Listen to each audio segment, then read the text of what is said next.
ឈប់ឈួតទៅគេមិនស្មោះនឹងយើងទេតាមពិតគេប្រែថ្ងៃណាក៏មិនដឹងមុនរាប់អានមនុស្សរស់នៅត្រូវថ្លែថ្លឹងល្អថ្ងៃនឹងមិនដឹងពេលស្អប់យ៉ាងណាអួតរាប់រកយកជាមិត្តរួមដំណើរ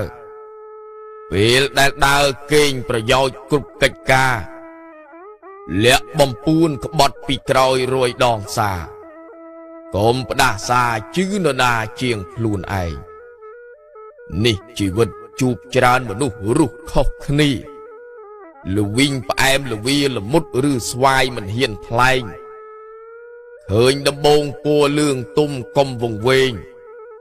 នៅចិត្តឯងដង្កូវចោះងាប់ដូចគ្នា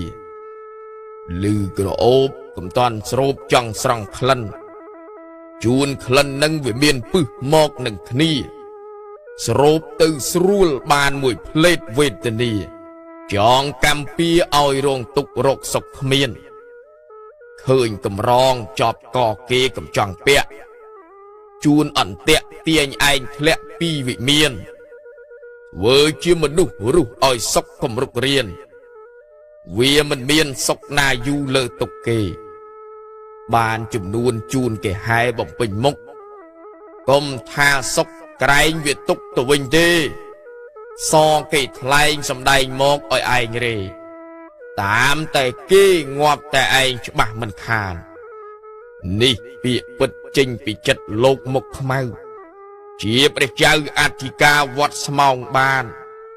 គិតហើយស្មេកណ្ដាលយុគញើសជោគប្រាណពាក្យប៉ុន្មានលោកមុខខ្មៅជួបជាស្រេច